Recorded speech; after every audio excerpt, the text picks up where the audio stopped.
Bem, gente, bom dia. Antes de começar, eu só queria agradecer, né, à Fundação Getúlio Vargas, em especial a professora Heloísa Estelita, pelo convite. Eu estou realmente muito feliz, né, de poder estar aqui entre gigantes, né, entre amigos e pessoas que eu admiro muito. Então, para mim, é uma alegria poder estar aqui. Bem, eu vou falar, então, do princípio da confiança, né, que vocês já sabem. Eu, na verdade, vou fazer uma análise mais prática, né, até pelo adiantar da hora, não vou me delongar na questão teórica, né, de aprofundamento dos fundamentos da confiança, né, isso tudo vai estar no livrinho aí, que quem quiser aprofundar pode consultar. Eu vou, então, iniciar a minha... É isso aqui? Como é que aperta isso aqui? Ótimo. Eu vou iniciar, né, a minha fala com um caso. Né? Eu quero explicitar, basicamente, a relevância prática do princípio da confiança. Né? Então, basicamente, quando a gente fala de princípio da confiança e imputação de responsabilidade individual na empresa, né, cada vez mais, quando a gente lida no direito penal econômico, na responsabilidade, na criminalidade de empresa, a gente se afasta daquele modelo clássico, né, do autor que atua sozinho e causa intencionalmente danos, né, que é geralmente o objeto do direito penal, né, da dogmática, e passa a tratar com alguns casos mais complexos, né, que envolvem a conexão, né, e a atuação de diferentes intervenientes. Então, aqui, partindo do pressuposto que a divisão de tarefas, a divisão de trabalho, é essencial para garantir o próprio funcionamento de uma empresa, né, o princípio da confiança vai entrar em relevância justamente para conseguir delimitar esses âmbitos de responsabilidade na empresa. Né? Então, quanto maior e mais complexa for uma empresa, tanto mais difícil vai ser a delimitação dessas esferas de responsabilidade. Bem, então, eu vou começar com um caso que provavelmente todo mundo conhece, né, que é o caso do Hopi Hari. Então, eu vou partir muito da parte prática, porque a gente vai expor o caso, que é um caso que tem várias nuances específicas, que envolve vários acusados. E, depois, né, da exposição desse caso, eu vou explicitar para vocês, né, a função, a relevância do princípio da confiança e, mais importante do que isso, os limites aplicáveis ao princípio da confiança, que é a sua real valia. Né? E, aí, ao final, a gente resolve o caso. Tá? Então, bem, vamos começar explicando o caso do Hopi Hari. Não sei se todo mundo teve contato, né, com esse caso. Foi um caso que aconteceu em 2012, num acidente, em um brinquedo, né, do Hopi Hari, que uma jovem, a jovem Gabriela, foi arremessada do brinquedo e veio a falecer. Bem, é difícil trabalhar com esse caso por várias razões. Primeiro, a denúncia é muito confusa. Né? Ela imputa o fato a 12 pessoas diferentes, ela é muito confusa, ela fala em omissão em vários momentos, sem delimitar dever de garante. Né? E, enfim, esse caso, né, foi objeto também de vários habeas corpus de trancamento da ação penal, que, inclusive, toda vez que falam em confiança, vinculam ao nexo de causalidade, fala que está afastando a causalidade. É impressionante, tanto no STF como no STJ. Eu acho que até 2015, né, que foi a pesquisa que eu fiz antes do livro, até 2015, se eu não analisei todos os casos que tinham sido julgados de confiança no Brasil, a grande maioria, esmagadoramente, a grande maioria vinculava a confiança ao nexo de causalidade, a não ser por alguns julgados do Tribunal de Minas, né, de relatoria do desembargador Alexandre Vitor de Carvalho. Bem, então, contextualizando o caso, né, o Ministério Público, ele, pelo que eu entendi da denúncia e da sentença, né, e do que a gente tem, porque realmente a posição jurídica daqueles sujeitos não está clara, né, definitivamente não está clara, então aqui eu vou ter que fazer algumas posições. O Ministério Público ele menciona 4 eventos principais que seriam, para ele, relevantes para aquele acidente. O Parque Hopi Hari abriu em 1999 e, em 2002, foi interditada uma cadeira, né, acho que é a cadeira 6 da seção 4, se não me engano, desse brinquedo, né, que eu até trouxe uma fotinha, chama a Torre Eiffel, né, um brinquedo de queda livre, a pessoa sobe até o topo dessa atração, e aí sofre uma queda livre. E aí, em 2002, essa cadeira foi interditada porque ela não obedecia o limite de segurança, né, da perna da pessoa que estava no brinquedo, que poderia bater na estrutura de metal. Então, foi interditada essa cadeira desde 2002, ou seja, por 10 anos, essa cadeira específica estava interditada. Bem, o segundo evento é um evento de 2004. Né? Em 2004, a fabricante dessa atração, desse brinquedo, vou chamar de brinquedo, né? Eles falam atração na denúncia, o fabricante recomendou que fosse colocado um cinto de segurança extra, né? Porque o assento era seguro, mas não seria suficientemente seguro para a realização desse brinquedo, então que eu teria que ter um cinto de segurança a mais. O parque observou essa recomendação, colocou o cinto de segurança em todos os assentos, menos no assento interditado, já que ele estava interditado, ele nunca ia ser usado. Né? Bem, aí, terceiro fato foi que, um dia antes da ocorrência do acidente, foi feita uma manutenção nesse brinquedo.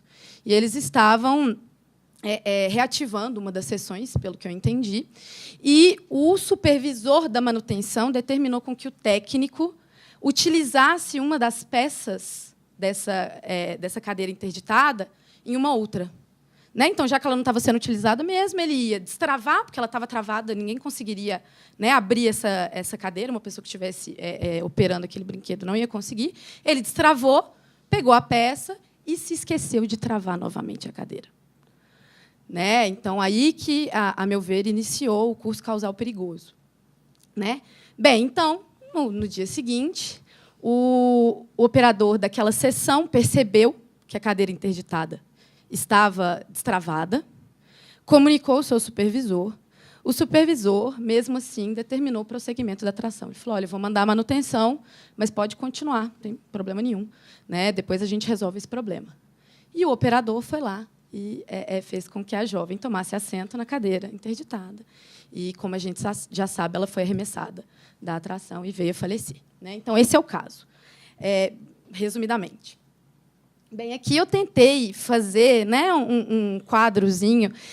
Mais uma vez, isso aqui é uma suposição minha, porque, pela denúncia, eu não consigo identificar exatamente qual que é a hierarquia, quais são as relações horizontais e as relações verticais. Né? Mas aqui a gente tem 12... deixa eu tirar aqui para eu conseguir olhar. Temos 12 acusados, nesse caso. Né? Bem, a gente vamos começar só para explicar basicamente, né, as pessoas que estão envolvidas aqui. Os técnicos de manutenção, eram 2 técnicos que estavam fazendo a manutenção do brinquedo que se esqueceram. Tá. Tá bom, obrigada. Então, os técnicos de manutenção, né, um deles foi o que trabalhou. Os 2 trabalharam juntos na manutenção. Um se esqueceu de travar o colete e o outro simplesmente estava trabalhando com ele. Né? O supervisor foi aquele que deu a ordem, né, que deu a instrução para tirar uma peça do assento e colocar no outro. Aqui a gente tem também os operadores. Está vendo que o Ministério Público ele gosta, né, de oferecer denúncia contra todo mundo. O operador que efetivamente era responsável pela sessão onde estava a cadeira é o operador 2. Né? Os demais eram simplesmente os operadores responsáveis pelas outras sessões, ou então a operadora que mexia na casa de máquinas da atração. Né? Todos eles foram denunciados. O supervisor de operação foi aquele que foi avisado, né, pelo operador do problema na cadeira e determinou com que determinou o prosseguimento da atração. E aí vem a lambança. Né?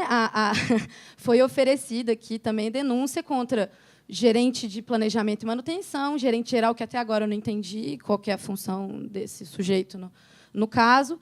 O gerente de operações, aqui, a meu ver, né, vai haver uma relação vertical. E o presidente gerente geral de operações. É uma SA. Né? Então, a situação jurídica desse sujeito aqui eu realmente desconheço. Né? Não sei se ele é o diretor-presidente, eu não sei exatamente qual que é a função, né, desse sujeito aqui nessa cadeia. Bem, em relação a ele, né, o presidente foi feito um habeas corpus de trancamento da ação penal no STF, que foi deferido esse ano. Né? E também vários outros. Foram 3 trancamentos que a gente teve nesse caso. né? Alguns no TJ, depois foi para o STJ, enfim. Né? Bem, então, esse é o caso. Esse é aqui o nosso objeto de trabalho, né? Aqui que a gente vai começar a trabalhar. Bem, então, o nosso problema aqui é a necessidade de delimitação de âmbitos de responsabilidade na empresa. Né? Eu quero saber que sujeito vai ser responsável por qual fato. Né? E aí, quando a gente... Aqui, obviamente, eu estou partindo dos pressupostos que o Ronan e a professora Heloísa já fizeram exposição. Né? Se eu estou imputando uma responsabilidade por omissão, necessariamente, primeiro, né, primeira análise, ele tem que ser garante, né, ele tem que poder agir, depois a gente parte, né, para a análise da omissão, o resultado, nexo de causalidade, para só, então, fazer a análise da confiança. Ou seja, eu tenho vários pressupostos, né, para eu chegar no âmbito da imputação pela confiança. Né? E a mesma coisa por uma imputação por conduta. Né? Eu tenho que ter uma conduta, um resultado, um nexo de causalidade, e aí que eu vou avaliar a imputação. Bem, essa minha perspectiva é uma perspectiva de individualização de responsabilidade no nosso modelo tradicional, né, que é o chamado modelo bottom-up, né, de baixo para cima. Eu começo a análise do caso a partir do sujeito mais próximo do resultado e eu vou subindo nas camadas, né, hierárquicas aí, e delimitando a responsabilidade de cada um. Essa não é a única resposta, né, para o problema. Há tentativas de solução do problema com uma responsabilidade referida à organização, né, baseada no princípio da responsabilidade e competências gerais dos membros da administração e que, então, imputa a responsabilidade pela tomada de decisão, né, o modelo top-down. Então, essa tentativa inverte metodologicamente a análise do caso. Eu ia começar a análise do caso pelos sujeitos responsáveis pela tomada de decisão e iria, enfim, descendo aí nas camadas de hierarquia. Bem, como a professora Heloísa Telita, né, defendeu no livro, essa tese é dela, né, não é minha, esse modelo top-down ele é contraproducente do ponto de vista metodológico e do próprio ponto de vista dogmático. Né? Primeiro, que a gente trabalha com um modelo de direito penal de responsabilidade individual que parte da atuação pessoal e causal de cada sujeito. Né? Então, seria estranho inverter, né, a análise pelo dano e passar a análise pela violação de deveres. Ainda, essa perspectiva ela corre um sério perigo de ser manipulada, né? E hoje isso facilmente pode ser feito, já está sendo feito, né? Que seria a imputação de responsabilidade pela mera posição, né, dos dirigentes, né? Que é mais fácil. Para que eu vou ter todo esse trabalho de analisar isso tudo? É muito mais fácil né, imputar pela mera posição, né? Que seria, obviamente, negado dentro da perspectiva dogmática. E a professora Heloísa defendeu que isso dificulta a própria análise do caso. Né? É muito mais fácil, metodologicamente, iniciar a análise do caso pelo sujeito mais próximo do resultado e depois analisar a relação entre os diferentes intervenientes. Bem, então, para mim, essa ideia de domínio sobre tudo que acontece na empresa tem que ser afastada. A gente vai trabalhar com a ideia de competência, né, com a ideia de desempenho das funções. E aí entra a relevância do princípio da confiança e da sua aplicabilidade no contexto empresarial. Eu vou, então, explicar o que é o princípio da confiança, que muita gente talvez não saiba, e depois tratar um pouquinho disso no contexto da empresa. Bem, o princípio da confiança, né, é um critério normativo que surgiu na jurisprudência alemã na década de 30, para resolver problemas concretos, problemas concretos decorrentes do trânsito, né, da atividade do trânsito. Né, parte do pressuposto que as pessoas, ao dirigirem, elas podem confiar na conduta correta dos demais motoristas. Porque, senão, né, se fosse necessário com que eu tivesse que dirigir a todo tempo, controlando os riscos emanados pela conduta alheia, eu não ia conseguir desenvolver a atividade. É impossível desenvolver qualquer atividade, né, que envolva divisão de tarefas, ou mesmo pautada pelo anonimato, se eu não posso confiar que o terceiro está atuando corretamente. Bem, esse critério foi passando por um processo exponencial, né, de expansão, e, com o tempo, né, ele começou a ser adotado pelo Tribunal do Império Alemão, né? Depois foi reconhecido pelo BGH, pelo Tribunal Federal Alemão, ou federativo, como traduziu o Ronan. E aí, nesse processo de expansão, passou a ser aplicado para todo tipo de divisão de tarefa, né? Os casos clássicos envolvem divisão de trabalho entre médicos, né? Entre o médico e o anestesista, né? Enfim. E, obviamente, né? Se a gente está no contexto da empresa, que há divisão de tarefas, que há divisão de trabalho, né? É inegável que eu vou poder aplicar esse critério para solucionar os problemas de imputação no âmbito da empresa também. Tá? Até porque, se não fosse possível, imagina que se toda pessoa numa empresa fosse obrigada a conferir, né, e a controlar todos os riscos que emanam da conduta dos demais intervenientes, né, dos seus demais colegas. Seria impossível exercer qualquer tipo de atividade, você engessa a sociedade. A divisão de trabalho ela existe exatamente para que cada um possa se especializar no seu próprio trabalho, né, e confiar que o colega vai estar agindo de acordo com a norma. Né? Bem, a meu ver, esse é um critério, né, que delimita o risco permitido, né, então ele vai delimitar a proibição ou a permissão, né, do risco no âmbito da imputação objetiva, então que, né, existindo a causalidade, a gente tem que ter a criação de um risco não permitida, a realização desse risco no resultado. A meu ver, a confiança tem que ser analisada no âmbito da imputação para delimitar a permissão desse risco. Mas isso não é pacífico, né? Até porque, como é um critério bem antigo, isso geralmente é vinculado ao dever de cuidado, a uma concepção finalista, enfim. Mas isso não tem tanta relevância aqui.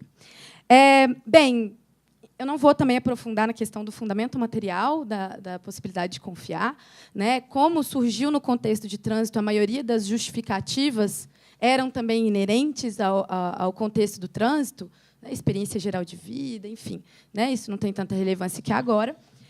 Mas o que eu defendi, né, no meu trabalho é que o que fundamenta a confiança não é o princípio da autorresponsabilidade, não é a previsibilidade, né? Na verdade, uma ponderação de valores entre a necessidade de proteção de bens jurídicos e a necessidade de garantir um certo grau de liberdade individual. Né? Eu tenho que proteger os bens jurídicos, mas eu também não posso exigir com que todas as pessoas, né, que praticam qualquer atividade coletiva tenham que controlar riscos que emanam da conduta alheia. Né? Então, para garantir a minha liberdade pessoal de exercer essa atividade, de tomar parte nessa atividade, eu teria que me valer do princípio da confiança. Bem, só que essa possibilidade de confiar na conduta correta do terceiro é um pressuposto que não possui validade restrita, obviamente. Né? Pelo contrário, a maior validade do princípio da confiança se refere justamente aos seus limites. Né? Porque aí, quando a gente é exatamente com base nos limites que a gente vai saber quando que o sujeito pode ou não confiar na conduta correta do terceiro. Né? Bem, então, esses limites, que agora sim, para mim, é a relevância prática, né, do princípio da confiança, senão ele poderia ser até considerado como inútil, né, para quê? Né? Já que é um âmbito de responsabilidade alheio. Bem, esses limites eles vão depender, obviamente, da posição que o sujeito ocupa na empresa. E aí, a questão da divisão horizontal, da divisão vertical, vai ser totalmente relevante para delimitar o âmbito de confiança. Né? É claro que, numa relação vertical e hierarquizada, o nível de confiança, o grau de confiança é mais reduzido do que numa relação horizontal. Né? Bem, então, os primeiros limites são gerais, aplicáveis a tanto uma divisão horizontal quanto uma divisão vertical de tarefas. Né? O primeiro limite é a existência de indícios concretos de que o sujeito atuará incorretamente ou de que o sujeito não é confiável. Né? Então, se eu tenho, né, um indício concreto, né, uma situação concreta que me indique que aquele sujeito não vai atuar corretamente, eu não posso ignorar, né, essa situação e simplesmente atuar da maneira como eu estava atuando anteriormente. Né? Se eu percebo que a pessoa não está atuando corretamente, ou por alguma condição pessoal, né, eu estou numa cirurgia, eu vejo que o anestesista está bêbado, ou por qualquer circunstância fática. Né? Tem um caso de Minas, que era um ônibus, estava dentro da velocidade, seguindo na via, e tinha uma pessoa com os pés na via. né, o ônibus continuou trafegando normalmente, contando com o fato de que a vítima deveria retirar os pés da via, né? E aí, obviamente, teve seus pés, né, amputados aí no caso. Bem, aqui, quando há indícios concretos de que o sujeito vai atuar incorretamente, é necessário, então, a tomada de medidas para compensar ou interromper a atividade. Se eu sou um médico e eu percebo que o anestesista está bêbado, né, ou eu compenso a falta do anestesista, eu chamo um outro anestesista, ou eu vou interromper a atividade. Eu não posso proceder essa cirurgia e depois colocar a culpa no anestesista, né? Bem, a segunda limitação comumente atribuída à confiança é de que somente aquele que observa o dever de cuidado pode alegá-lo. Ou seja, se a pessoa viola o seu próprio a norma inerente à sua própria conduta, ela gera para si um dever de controlar todos os riscos que estão à sua volta.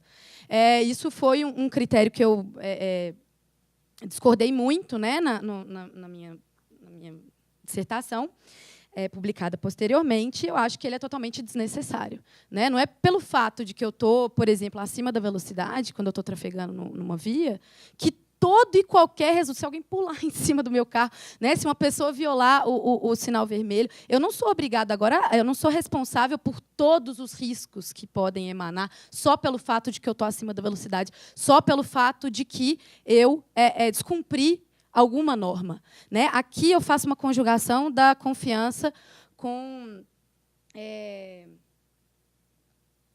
a necessidade de realização da realização daquele risco no resultado, né? Então, quando eu violo a norma, eu estou criando um risco não permitido, né? Eu só posso imputar esse fato àquela pessoa se esse risco que ela criou foi o risco que se realizou no resultado, né? Somente então eu posso imputar esse resultado a essa pessoa.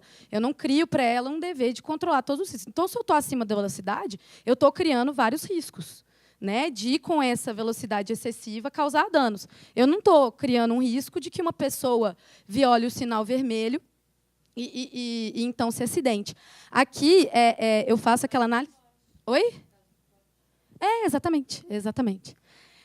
Então, eu tenho que saber se a minha análise é o comportamento alternativo conforme o direito, né? Se a pessoa estivesse agindo de acordo com as normas, se o resultado teria sido evitado, né? E aí, óbvio, se o sujeito está 200 km por hora, pode ser que a perícia demonstre que, se ele tivesse a 60, a vítima não teria morrido. Pode ser, né? Agora, se não há uma relação, entendo que... Eu acho simplesmente que esse critério, esse limite, é desnecessário, né? Mas aqui, para o contexto empresarial, talvez ele não tenha tanta relevância.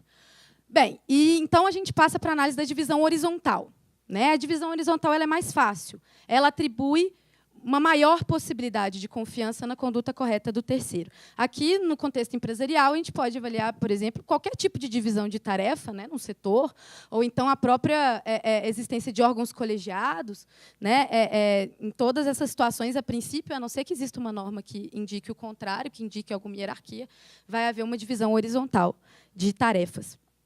Então, essa divisão horizontal ela vai permitir com que cada interveniente foque na sua própria responsabilidade, sem ter que controlar, conferir a todo tempo o trabalho do terceiro. Bem, na divisão horizontal, só vai haver o afastamento da confiança se houver algum dever ulterior de compensar a conduta do terceiro. Pode ser que a própria função desse sujeito seja compensar a conduta do terceiro. Por exemplo, a função do sujeito na empresa é conferir o que o outro sujeito fez, né, para ver se segue no processo produtivo, por exemplo, né? Então, se ele, normativamente, ou dentro do plano organizacional da empresa, ele possui um dever de compensar a conduta incorreta do terceiro, perfeito, né? Aí ele não vai poder confiar. Ele não vai poder confiar. Essa é uma hipótese de afastamento da confiança. A situação fica mais complicada quando a gente entra na divisão vertical de trabalho, né, de tarefas, quando há hierarquia. A primeira análise vertical é daquele que recebe a instrução, né, ou seja, do subordinado. Em relação ao subordinado, geralmente ele pode confiar na instrução dada pelo seu superior hierárquico, né? O critério que eu desenvolvi aqui é o critério da perceptibilidade. Ele tem que a qualidade da instrução tem que ser perceptível. Ele é obrigado a cumprir qualquer tipo de instrução?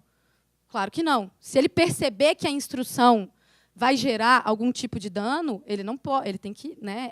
Ele não vai poder atuar. Ele não vai poder cumprir essa instrução. Agora, a princípio, ele pode confiar que a instrução está correta. Isso foi aplicado lá na Alemanha, no chamado caso da janela de telhado. Foi na Alemanha ou na Espanha? Agora não lembro mais. Acho que foi na Espanha. Enfim, chama o caso da janela do telhado. Em que a empresa determinou qual que era o procedimento para instalar a janela no telhado. O funcionário simplesmente cumpriu as orientações da empresa e prendeu a janela no telhado. Né? Aquelas janelas, né, que não são totalmente assim, mas assim. E aí o que acontece? Essas janelas começaram a se soltar depois de um tempo e causaram danos em várias pessoas. Então, discutia-se a responsabilidade do subordinado. Né? No caso, o subordinado não é responsável por isso, porque ele podia confiar que as instruções estavam corretas. Né? Então, eu não posso imputar esse fato para o subordinado. Mais complexo ainda fica a situação quando eu tenho a relação do superior hierárquico com o subordinado, que aí a gente vai entrar na discussão dos crimes omissivos impróprios, né, que a professora Heloísa já trouxe para a gente. Bem, pela tese, né, da Heloísa, que eu adoto como pressuposto para o meu trabalho, o garante originário, né, são os diretores, né, os administradores da empresa. Eles possuem a posição de garante originário. Vai haver uma multiplicação de responsabilidade na medida em que houver uma delegação de deveres em cadeia. Né? Então, eu sou o garantidor originário, esse garantidor originário vai gerando vários garantidores derivados. Esse novo garantidor derivado, ele assume para si a competência de vigilância direta da fonte de perigo, né? Por meio da delegação. Mas o garantidor originário, ele não se exime completamente de responsabilidade, só pelo fato de que ele delegou, senão isso seria um escudo, né? Eu só vou delegar e está resolvido o problema. Não, ele é exonerado apenas parcialmente. Então, permanecem alguns deveres de cuidado em relação ao subordinado. Né? E esses deveres de cuidado, então, deveres que delimitam, né, o risco permitido, são os deveres relativos à manutenção sob controle da fonte de perigo. Os deveres aplicáveis, então, nesse âmbito da divisão vertical, são os deveres de seleção, dever de instrução, dever de coordenação e um dever de supervisão remanescente. Né? O primeiro dever que tem que ser cumprido é o dever de seleção. O sujeito, né, que faz a seleção dos seus empregados, ele tem que se constatar exatamente, né, a real capacidade técnica desse sujeito para desempenhar a atividade. Né? Teve um caso, foi julgado na Corte Argentina, que foi de um hospital que contratou uma enfermeira que não era enfermeira. Né? E ela foi e acabou causando danos a várias pessoas. Né? Peraí, quando eu estou contratando alguém, no processo de seleção, eu tenho que, no mínimo, conferir se aquela pessoa tem a real capacidade de exercer aquela atividade, né? Que ela vai ter que exercer na minha empresa. Bem, o segundo dever é o dever de instrução.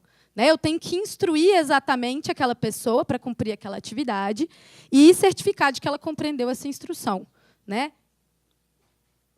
Aqui eu levo em conta as capacidades especiais da pessoa que está sendo contratada. Né? Quanto mais especializada for essa pessoa, mais eu posso confiar e mais eu afasto esse dever de instrução. Se eu contrato uma pessoa que já é 100% especialista num determinado tema, eu não preciso ficar instruindo a pessoa, porque ela já veio justamente por ser instruída. Né? Bem, o terceiro dever é o dever de coordenação. Né? Aqui, a empresa, né, ela tem uma obrigação de traçar um plano organizacional que defina exatamente a função de cada indivíduo, de cada interveniente ali nessa empresa. Né? Então, na medida, obviamente, que isso foi exigível do delegado, né, da pessoa que para a qual eu estou delegando essa função. Não posso delegar uma função que não é possível de ser desempenhada por aquela pessoa. Né? Mas o quão mais delimitado tiver o plano organizacional de uma empresa, mais correto vai estar o cumprimento desse dever de coordenação. Tá? Bem, mas, então, cumpridos, né, o dever de seleção, instrução e coordenação, a princípio, né, o sujeito que delega está cumprindo seus deveres, ele não vai poder ser imputado por algum resultado que decorra da conduta do seu subordinado. No entanto, permanece um dever de supervisão remanescente, né? Que é aquilo que a professora Luiz Esterita falou, né? O superior hierárquico que ele tem que criar mecanismos de recebimento de informações, né? Para que, caso ele tenha notícia, né, de alguma iminência da prática de um crime, né, que ele possa intervir. Né? Então, esse é o dever de supervisão remanescente. E ele pode decorrer tanto de uma situação fática, como também de alguma norma específica. Né? Porque cada atividade, gente, querendo ou não, quando a gente tem a divisão vertical, não tem como eu trazer para vocês uma resposta pronta, porque isso aqui vai ser analisado no caso concreto. Né? Então, cada atividade tem alguma norma específica aplicável a ela. Né? Então, isso também vai depender. Esse dever de intervir, se perceber que o subordinado não vai cumprir o dever, vai depender muito também da atividade. Né? Bem, então, a confiança vai ser garantida na medida em que esses deveres forem cumpridos. Né? Cumpridos os deveres, o sujeito vai estar, então, eximido de responsabilidade. É possível que hajam ulteriores deveres de controle? Sim. Né? Somente se houver alguma norma específica que regulamenta aquela atividade, que estipule, então, esse dever. Então, agora a gente volta. Né? Essa é a parte teórica, muito rápida, né, para a gente terminar. Vamos resolver, então, o caso. Né? A gente refutou, então, o modelo top-down, estamos adotando o modelo bottom-up, né, de baixo para cima. Então, eu inicio a análise do caso a partir do sujeito que está mais próximo do resultado. No caso aqui, o sujeito que está mais próximo do resultado é justamente o operador 2, né, que ele era o responsável pela seção 3, que é a seção onde estava localizada a cadeira inoperante. Bem, esse operador 2, ele, suspeitando que havia alguma irregularidade, avisou o superior hierárquico e determinou o prosseguimento. Né? A conduta dele, a conduta potencialmente, né, causadora do resultado, foi justamente alocar a vítima na cadeira defeituosa. Né? Na hora de iniciar o brinquedo, ele foi e colocou a vítima justamente na cadeira que ele sabia que estava defeituosa. O resultado é a morte da vítima. Né? Eu vou fazer uma análise de causalidade bem rasa, porque não é o meu tema, não vou ficar falando de hinos, até porque nem eu sei se eu entendi direito. Né? Mas na equivalência dos antecedentes, que é o que a gente conhece, se o operador, né, não tivesse colocado a vítima naquela cadeira... Gente, que está muito complexo para a minha pessoa. Se o operador não tivesse colocado aquela vítima naquela cadeira, né, tivesse colocado ela em outra sessão, ou então não deixado ela sentar naquela cadeira, o resultado não teria ocorrido. Né? E aí a gente vem para a análise da imputação, né, na análise da criação do risco não permitido. Aí eu pergunto, será que o operador 2 podia confiar na correção da instrução dada pelo supervisor que determinou o prosseguimento, ou tinha ele um dever, né, de evitar aí o resultado? Na verdade, não é nem um dever de evitar o resultado. Né? Ele não poderia ter colocado a vítima naquele local. Bem, aqui eu acho que não se aplica o princípio da confiança. Por quê? Primeira limitação. Havia razões concretas, concretíssimas. Né? Ele sabia que aquela cadeira estava interditada há 10 anos. Né? Então, havia razões concretas. E, olha, gente, isso eu estou pressupondo, tá? Isso não está claro na denúncia, nem em lugar nenhum. Eu não tive acesso a todos os detalhes do processo, então, alguns detalhes aqui eu posso estar supondo. Viu? Então, não me levem a mal. Bem, aqui, dentro daquele critério desenvolvido, era perceptível, né, a falta de qualidade, digamos assim, dessa instrução do superior hierárquico. Então, o que ele deveria ter feito, né, se o supervisor determinou com que a atração prosseguisse, ele deveria, no mínimo, não ter utilizado a cadeira suspeita, a cadeira inoperante. Né? Então, havia razões para ele desconfiar da ordem. Logo, ele criou um risco não permitido que se realizou no resultado. A meu ver, está preenchido o tipo objetivo. É claro que, né, para ser punido aí, depende de tipo subjetivo, de análises posteriores, que não são minhas. Né? Mas, a princípio, tipo objetivo, para mim, A. Bem, Agora a gente vai daquela análise da metralhadora do Ministério Público, né, que ofereceu a denúncia contra todo mundo que estava lá no momento dos fatos. Então, pelo que eu entendi, cada operador é responsável por uma seção. Então, um operador é responsável pela seção 3, o outro pela seção 2.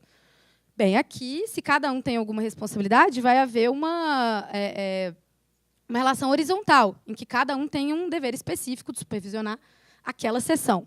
Né? Então, aqui, a meu ver, eu acho que a própria argumentação de que... Porque o Ministério Público fala que a conduta deles é o operar a atração. Né? Eles tinham que ter se recusado de operar a atração. Isso, para mim, gera um problema da própria conduta e da própria causalidade. Né? Os 3 outros operadores, para mim, aqui, eu já tenho 2 entraves iniciais que eu já fico meio ensimesmada. Assim, não sei muito bem como resolver. Agora, no âmbito da imputação, se a gente disser que realmente teve conduta e teve causalidade, que eu não sei ao certo, eu acho que aqui há uma divisão horizontal de tarefas em que cada um tinha uma responsabilidade.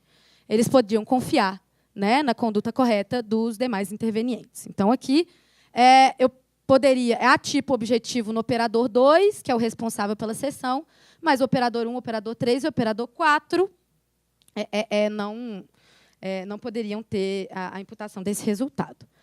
Bem, aqui, né, subindo um pouco, o outro sujeito mais próximo do resultado é justamente o supervisor da operação, o supervisor de operações. Né? Ele determinou o prosseguimento da atração. Então, ele, ciente, ele foi informado, está vendo que tinha um mecanismo de informação? Ele foi informado e não agiu de acordo com o esperado. Então, ele determinou o prosseguimento da atração a despeito do aviso da operadora, né, de um dos operadores ali, que a 4 é uma mulher. A vítima morreu, resultado. Relação de causalidade. Se o operador não tivesse determinado o prosseguimento, o resultado não teria ocorrido. Então, a meu ver, ele criou, sim, um risco não permitido. Ele deveria, sim, ter agido de outra forma. Né? Aqui eu trato de um âmbito de responsabilidade próprio e não um âmbito de responsabilidade alheio, já que ele era o supervisor competente para interditar essa atração a partir daquela informação dada para ele. Né? Então, ele deveria... enfim, não vou aplicar aqui o princípio da confiança. A meu ver, também vai haver tipo objetivo aqui em relação ao supervisor de operação. Bem, antes de chegar aqui nos gerentes, que já é uma situação mais complexa, vamos pular para o segundo evento, né, que o Ministério Público menciona, que é o evento da manutenção, um dia anterior ao acidente. Né? Então, o sujeito que está mais próximo é o técnico de manutenção 2. Por quê? Porque ele trabalhou na manutenção e ele não travou o colete. Né? Ele deveria ter travado o colete, não travou o colete. Bem, em relação ao técnico de manutenção 2, a meu ver, ele criou o curso causal perigoso. Né? Foi aí que iniciou o curso causal perigoso. O fato de 2002 ou de 2004, a meu ver, não há, né, a criação de um risco não permitido somente nesse dia anterior ao acidente. Então, ao fazer a conduta dele, né, a fazer a manutenção, e descumprir o dever de cuidado de travar a cadeira defeituosa, né, que era a determinação da empresa já há 10 anos. Ela estava há 10 anos travada. Né? Então, ele deveria ter travado novamente essa cadeira. O resultado é a morte da vítima. A causalidade é se ele tivesse cumprido o dever de cuidado de travar a cadeira, ela continuaria travada, então a vítima não teria tomado assento na cadeira, ela não teria morrido. Né? A meu ver, aqui também há imputação. Né? Aqui ele criou um risco não permitido que se realizou no resultado. Ele aqui, ao meu ver, é o início de tudo. Né? Então, o resultado, no âmbito do tipo objetivo, para mim, é imputável a ele, né? O técnico de manutenção 2. Bem, agora o técnico de manutenção 1. Ele estava só fazendo a manutenção junto com o outro técnico. Né? Pelo que eu compreendi da denúncia e da sentença, mais uma vez. Né? Não, porque eu não tenho tantos dados assim para saber. Dentro da minha assunção dos fatos aqui, o que ele poderia ter feito? Né? Se ele tivesse percebido o erro do colega e travado a cadeira, a vítima não teria tomado assento e o acidente não teria ocorrido. Aqui é um clássico caso de divisão horizontal de trabalho. Né? Então, o T2 era o responsável, né? O técnico 2 era o responsável pelo travamento, e não havia razões para desconfiar, né, da conduta correta do técnico, ou então qualquer outro dever de compensar a conduta incorreta dele, pela a minha análise dos fatos, né? A não ser que tenha alguma norma específica aplicável ao caso. Então, aqui eu aplico o princípio da confiança e afasto a imputação desse sujeito. Da mesma forma, o supervisor de manutenção. Aqui vai ser um caso de confiança vertical, né? de relação vertical, de divisão vertical de tarefas. Bem, o supervisor ele deu a instrução para a retirada da peça da cadeira inoperante e do retravamento. O resultado morte da vítima, a causalidade é que, se ele não tivesse dado essa instrução, o sujeito nunca ia ter feito a troca, então, né, o resultado nunca ia ter ocorrido. Bem, a pergunta aqui é se a retirada da peça de uma cadeira inoperante para colocar na outra, né, estou antecipando um pouco a análise, é a criação de um risco não permitido. Eu acredito que não, porque, considerando que aquela cadeira estava inoperante, a peça era desnecessária, ela não ia ser utilizada. Então, o risco é permitido, né, considerando o posterior travamento da cadeira. O que tornou o risco não permitido foi o não travamento posterior da cadeira. Então, isso se imputa ao técnico e não ao supervisor. O supervisor ele deu a instrução, mas não havia razões para desconfiar da conduta, da execução correta do serviço. Né? Ele não precisa ficar lá checando, né, o tempo todo se o sujeito está travando ou não está travando. Se ele deu a instrução, ele pode confiar, a princípio, a não ser que haja razões para desconfiar. Né? Então, não houve descumprimento dos deveres de seleção, de instrução, de coordenação ou de supervisão remanescente. Então, eu posso aplicar o princípio da confiança, eu afasto a responsabilidade dele. Bem, aí vem nos gerentes. Né? O gerente, para mim, é uma situação muito mais complicada. Por quê? Porque a situação jurídica e a posição deles, a posição concreta, né, e como a professora Luísa falou, né, a função que eles assumem na empresa, porque não basta a situação jurídica, mas também o que foi assumido, né, concretamente, faticamente na empresa, não é nem um pouco esclarecido. Né? Então, aqui eu estou baseando em suposições, em totais suposições. O gerente geral, eu não consigo nem analisar, coitado, porque eu não sei exatamente qual que é a vinculação dele aqui com os fatos. Então, eu não sei se ele era garante, porque eu não sei se ele estava nesse âmbito, né, das delegações, eu não sei se ele passava pelo âmbito das delegações. Eu não sei se ele podia e devia interditar a atração. Então, eu realmente não consigo dizer. E aqui, a denúncia é, obviamente, inepta desde o início. Então, para mim, a análise já tinha que parar aí. Se a denúncia é inepta, se ela não descreve, né, se ela não concretiza a situação jurídica do sujeito e não me diz por que ele é garante, ela é totalmente inepta. Então, já posso parar a análise por aí. Né? Mas, então, eu não consigo resolver esse problema que eu não consigo, porque eu não tenho dados suficientes para resolver. Agora, o gerente de operações, considerando, mais uma vez, uma suposição, que ele era responsável pelo setor de operações, né, hierarquicamente superior ao supervisor, e, portanto, ele era garante, né, ele era garante derivado dos diretivos, dos administradores, e ele assume a competência para a vigilância da fonte de perigo, mas é claro que ele delegou. Né? Então, eu estou partindo do pressuposto que ele é garante. Bem, na posição de garante, então, ele podia e devia ter impedido que a atração funcionasse com problemas, né, na segurança. O resultado da morte da vítima. A causalidade, se ele tivesse interditado a atração, o acidente não teria ocorrido. Aqui, eu não sei, porque o dever de garante, para mim, está mais fácil de ser visualizado. Agora, o poder agir, eu não sei. Bem, de qualquer forma, eu acredito que a melhor solução aqui vai ser também com base na confiança. Ele podia confiar na conduta correta dos seus subordinados. Houve delegação, né, da vigilância direta da fonte de perigo. Então, ele podia confiar que o supervisor que recebeu a ligação ia impedir o funcionamento da atração. Né? Então, considerando que ele cumpriu os demais deveres, seleção, instrução, né, estou pressupondo isso, princípio da confiança afasta a imputação. Bem, agora o gerente de planejamento e manutenção, né, que está aqui em relação aos sujeitos da manutenção. Bem, se ele é, de fato, né, o gerente responsável, dentro da estrutura organizacional da empresa, que está incumbido de controlar a segurança. Então, ele é garante, né, ele está na posição de garantidor. Bem, ele poderia, né, ter retirado a cadeira. O que o Ministério Público alega aqui é que ele deveria ter ou retirado a cadeira da atração, tirado ela fisicamente de lá, colocado algum aviso, né, como se um aviso fosse resolver muito o problema, ou colocar o cinto de segurança lá de 2004. Devia ter colocado o cinto de segurança. Né? Bem, Isso até foi analisado também na sentença, bem perfunctoriamente, mas foi analisado também na sentença. Acredito que não, que as normas foram obedecidas e que a interdição da cadeira já era suficiente para garantir a segurança. Né? Então, se ela estava interditada há 10 anos, ninguém usou a cadeira, aquilo ali está demonstrando justamente que a interdição da cadeira é suficiente para garantir a segurança. Né? Então, aqui, mais uma vez, princípio da confiança. Né? Eu vou afastar a imputação do resultado, cumpridos os deveres de seleção, instrução e coordenação. Né? Eu não posso exigir de um gerente de uma empresa que ele controle todos os riscos emanados das atividades de todos os seus subordinados. Né? E nenhum ser humano vai conseguir averiguar, ao mesmo tempo, né, todo o tempo, a conduta de dezenas, centenas de pessoas. Aí a gente vem para o presidente, ou gerente, administrador, né? Enfim. Aqui, esse foi o caso que foi analisado pelo STF, e a STF, que, diga-se de passagem, ele primeiro reconhece que a denúncia é inepta. Então, ele já podia ter parado por aí. Se a denúncia é inepta, né, já poderia ter parado por aí. Aí faz a bobagem que todo mundo faz, né, de misturar a causalidade, vincula a causalidade com confiança. É uma coisa muito louca. Enfim, né, analisando, vamos ignorar a decisão do STF, que aplicou o princípio da confiança, por mais que tenha vinculado, né, com a questão da causalidade e tal.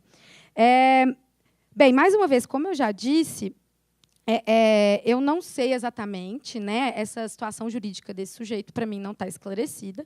Agora, considerando, hipoteticamente, né, que, na sua função, dos deveres específicos inerentes à sua posição e de fatos assumidos por ele, envolviam, né, a interdição dessa cadeira, né, aí a gente vê a causalidade. Se ele tivesse interditado a cadeira, vai vir a mesma argumentação que a gente usou para os demais gerentes.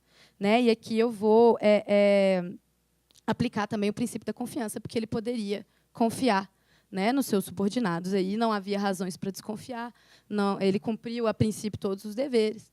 Né? Mas essa, claro, é uma análise um pouco mais rasa em relação a esses 4 sujeitos, justamente porque eu desconheço a situação jurídica, eu desconheço as normas específicas aplicáveis ao caso, né, que elas não são, em nenhum momento, esclarecidas na denúncia. Então, não tem nem como eu saber. Bem, gente, é basicamente isso. Muito obrigada pela atenção.